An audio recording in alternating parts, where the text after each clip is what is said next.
جو interest rate ہے وہ سکویز ہوتی جائیں گی, بے روزگاری بڑھ رہی ہے, فیکٹریاں بند ہو رہی ہیں. سو اس لیے جدھر آج ہم کھڑے ہیں, میں اب آپ سب کے سامنے کہنا چاہتا ہوں کہ صرف ایک طریقہ ہے نکلنے کا, اور باقی چیزیں آپ کئی کر سکتے ہیں, لیکن سب سے پہلے ایک طریقہ ہے,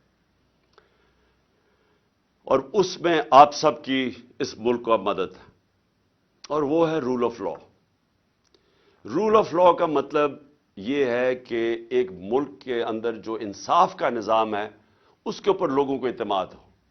اس ملک میں کمزور اور طاقتور کے لیے ایک ہی قانون ہو. پاکستان دیکھ لیں, جو سب سے تیزی سے ترقی کر رہا تھا اپنی 17 سال کے بعد, تیسرے سال 5.7% گروتھ ریٹ اور چوتھے سال 6% گروتھ ریٹ, انڈسٹری گرو کر رہی تھی, ایکسپورٹس گرو کر رہی تھی, ہماری زراعت گرو کر رہی تھی 4.5% 17 سال کے بعد, ٹیکس کلیکشن میکسیمم تھی, سروسز انڈسٹریز گرو کر رہی تھی. اس کو کیسے ہوا کہ اس کو آج آ کے یہاں پاکستان کھڑا ہو گیا؟ اور یہ اس کی وجہ یہ ہے کہ کبھی بھی ملک میں وہ لوگ جو ایک ملک کے ادارے تباہ کرتے ہیں وہ آج تک کبھی ادارے ٹھیک نہیں کر سکے. جو لوگوں نے معیشت 30 سال سے تباہ کر رہے ہیں وہ آج کیسے ٹھیک کرنا تھا انہوں نے؟ یہ کون سا ذہن تھا جس نے پکڑ کے ان کو اوپر بٹھا دیا؟ تو آج اب آگے کا راستہ میں آپ کو بتاتا ہوں. آگے کا راستہ بھی آپ کے ہاتھ میں ہے. یہ سٹرگل ہے پاکستان کی رول آف لا, طاقتور کو قانون کے نیچے لے کے آنا, کسی کو NRO نہ دینا. جب تک لوگوں کو ہمارے انصاف کے نظام کے اوپر اعتماد نہیں ہوگا, خوشحالی نہیں آنے لگی, اس سے نہیں نکلنے لگے. اور میں آج آپ کو کہوں, کیونکہ میں سب سے بہتر بیرون ملک پاکستانی کو جانتا ہوں, سب سے زیادہ انہوں نے میری مدد کرکٹ کے زمانے سے ان کو جانتا ہوں. اس کے بعد جب شوکت خان اب بنائے تو انہوں نے سب سے زیادہ مدد کی, نمل یونیورسٹی تو انہوں نے مدد کی, ابھی سیلاب کے لیے پیسے اکٹھے کیے تو آدھا پیسہ ادھر سے آیا, آدھا اس لیے نہیں آ سکا کیونکہ سسٹم نہیں تھا ہمارے پاس وہ پیسے ریپیٹریٹ کرنے کا, نہیں تو اس سے بھی زیادہ آنا تھا. اور آج سب سے جو ہمارے زمانے میں جو چیز, ایک تو ایکسپورٹس ہم نے بڑھائی, دوسری ریمیٹنسز. ہمارے زمانے میں ریکارڈ ریمیٹنسز آئی ہیں. جب ہم 2018 میں آئے تھے تو $19 ارب ریمیٹنسز تھی. ہم جب گئے ہیں 3.5 سال کے بعد تو $21 ارب کی ریمیٹنسز تھی اور بڑھ رہی تھی. تو یہ جو آپ کا اثاثہ, یہ یاد رکھیں, اب کوئی اس ملک کو نہیں نکالے گا اس دلدل میں سے سوائے بیرون ملک پاکستانی. یہ اگر ہم نے اس سے نکلنا ہے, یہ جو بھی آپ کو کوئی کہہ رہا ہے نا دنیا کا بہترین اکانومسٹ لے آئیں, وہ مجھے سمجھائے کہ ہمارا جو ڈالر گیپ ہے وہ کیسے پورا ہوگا. ہمارا مسئلہ کیا ہے کہ ہم نے کبھی ایکسپورٹس کے اوپر زور ہی نہیں لگایا. نون لیگ کے پچھلے 5 سال میں ایکسپورٹس بڑھی نہیں. جب یہ 99 میں گئے تھے تب بھی ایکسپورٹس نہیں بڑھی. تو جب دولت ہی نہیں آ رہی, ڈالرز نہیں آ رہا, تو ملک خوشحال کیسے ہونا ہے؟ تو ہم نے ایکسپورٹس کو تو بڑھانا ہے لیکن وہ ٹائم لگے گا. تو جو سب سے جو چیز کر سکتے ہیں بیرون ملک پاکستانیوں کی ریمیٹنسز اور انویسٹمنٹ لے کے آنی ہے. یہ اصل بات سمجھیں. ابھی تک وہ ریمیٹنسز بھیجتے ہیں, انویسٹمنٹ نہیں بھیج رہے. جب ان کے پلاٹس کے اوپر قبضہ ہو جاتا ہے, کیونکہ یہاں قبضہ گروپ پھر رہے ہیں اور رول آف لا نہیں ہے, تو وہ سرمایہ کاری کیسے کریں گے؟ تو آپ سب وہ کمیونٹی بیٹھی ہے جو بات سمجھتی ہے میں کیا کہہ رہا ہوں. میں نے آج تک کبھی برطانیہ کے اندر جتنی میری 20-25 سال زندگی گزاری, کبھی کسی قبضہ گروپ کا نام نہیں سنا. میں نے یورپ میں کبھی قبضہ گروپ نہیں سنے, امریکہ میں کمیونٹی کبھی قبضہ گروپ نہیں ہے. یہ مڈل ایسٹ میں آ جائیں, یہاں جو آپ کے ورکرز ہمارے جو وہاں کام کرتے ہیں, کبھی سعودی عربیہ میں سنا ہے قبضہ گروپ ہے, کبھی دبئی میں سنا ہے قبضہ گروپ ہے. کیوں جا کے پاکستانی یہاں فیکٹریاں نہیں لگاتے, دبئی میں چلے جاتے ہیں, سعودی عربیہ میں چلے جاتے ہیں, ملیشیا میں فیکٹریاں لگا دیتے ہیں؟ کیوں پاکستانی یہاں سے مر کے نکلتے ہیں باہر, کئی دفعہ فراڈلنٹ ویزے لے کے, لیکن وہاں جا کے خوشحال ہو جاتے ہیں برطانیہ میں, یورپ میں. کیوں جاتے ہیں؟ کیونکہ وہاں رول آف لا ہے, وہاں ان کی محنت کو پھل ملتا ہے. یہاں کیا ہے کہ سارے چور اوپر آ کے بیٹھ گئے ہیں. ہر پاکستان کا بڑا ڈاکو آج بڑے عہدوں پہ بیٹھ گیا, اور لیگلی اپنے کیسز معاف کروا رہا ہے. یعنی قانون انہوں نے پاس کیا اسمبلی میں جس کی کوئی پریسیڈنس نہیں ہے ڈیموکریسیز میں.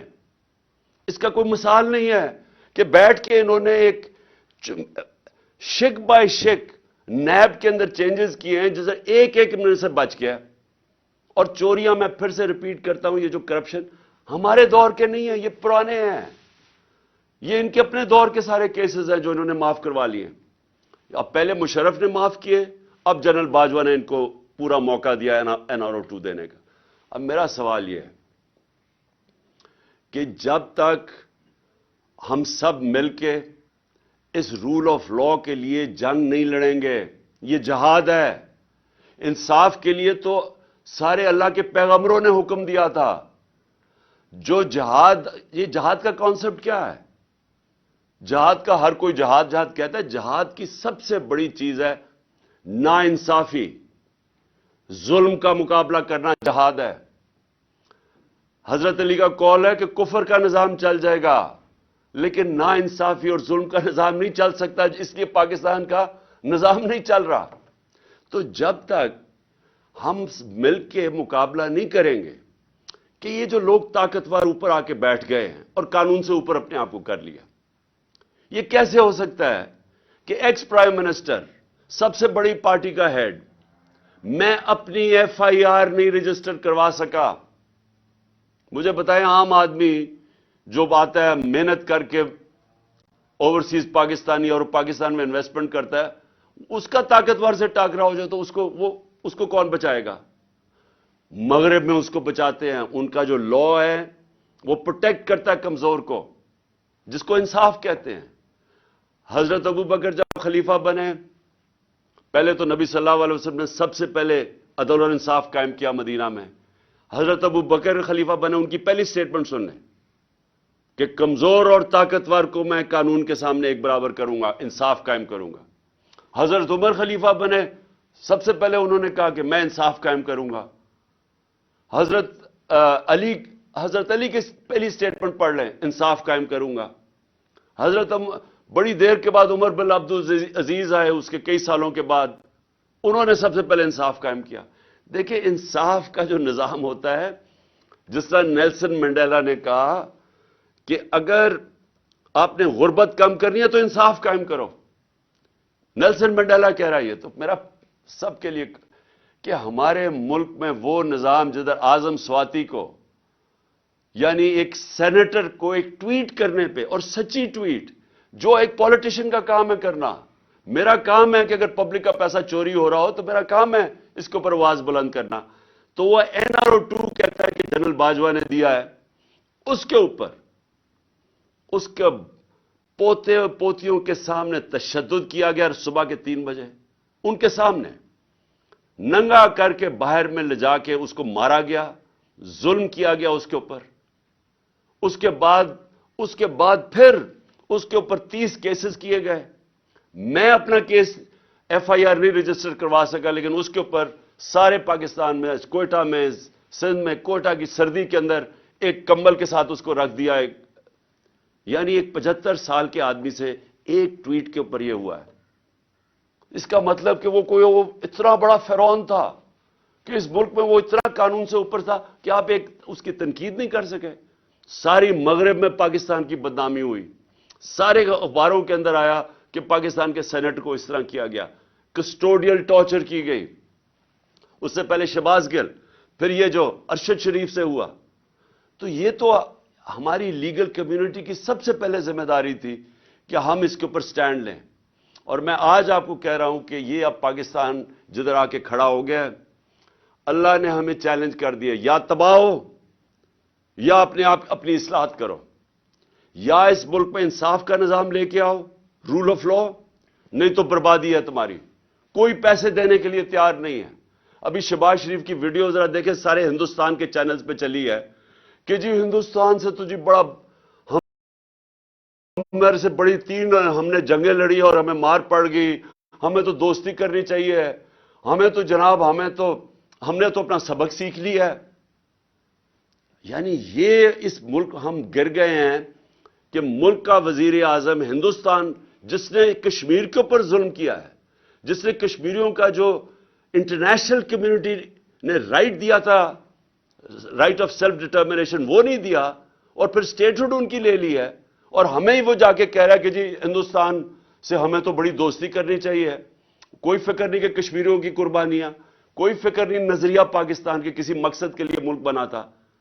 یہ آج حالت آ گئی ہے کیونکہ ہر جگہ پیسے مانگتے پھر رہے ہیں، اپنا پیسہ ان ساروں نے باہر رکھا ہوا ہے اور دوسروں کو کہہ رہے ہیں جی پاکستان میں پیسہ بھیجو۔ میں اپنی آج آخر میں اپنی لیگل کمیونٹی کو یہ کہنا چاہتا ہوں، دیکھیں یہ ہے جہاد، میں اس کو پولیٹکس نہیں سمجھتا، یہ انصاف کی جہاد ہے جو میں 26 سال پہلے لے کے نکلا تھا، انصاف کی تحریک۔ میں تب بھی، کیونکہ میں مغرب دیکھ چکا تھا، مجھے تو پتہ چل گیا تھا کہ امیر اور غریب ملکوں میں فرق ہی ایک ہے، کہ امیر ملکوں میں انصاف ہے، غریب ملکوں کے اندر انصاف نہیں ہے، فرق ہی ایک ہے، وسائل کی وجہ سے نہیں ہوتے۔ تو میں تب سے یہ پوری کیمپین کر رہا ہوں، آزاد عدلیہ کی میں نے پوری شرکت کی، جیل میں مجھے ڈالا اس پہ، اب پھر نکلا ہوا ہوں کہ یہ کیسے ہو سکتا ہے کہ جناب ایک ایجنسیز کے آدمی کا نام آ گیا تو میں ایف آئی آر ہی نہیں کاٹ سکتا، مجھے پتہ ہے انہوں نے کیا ہے، میں پہلے سے بتا رہا تھا کہ پلان بنا ہوا ہے، میں نے اس کے اوپر پورا، مجھے یہ سارا جب پلان انہوں نے ویڈیو بنائی اور یہ جو کیمپین کی، اسٹیٹ ٹی وی کے اوپر اشتہار چلائے کہ عمران خان نے توہین رسالت کی ہے اور توہین مذہب کی ہے، اور پورا پروپیگنڈا کر کے میں نے تب کہا کہ یہ دینی انتہا پسند کے ذریعے میرے اوپر واردات کریں گے۔ میں نے 2 مہینے 1.5 مہینے پہلے جلسے میں کہہ دیا تھا یہ پلان ان کا یہ ہے، مجھے پتا تھا اس کے پیچھے کون ہے، 3 نام میں نے لیے، میں ابھی بھی مجھے پتا ہے کہ انہوں نے کیا ہے، ہر چیز انہوں نے کیا۔ اس کے بعد پہلے جو انہوں نے پولیس والوں کو کنٹرول کیا، جس طرح پولیس والے جس نے ویڈیو بنائی وہ جے آئی ٹی کے سامنے اسے انکار کر دیا آنے سے،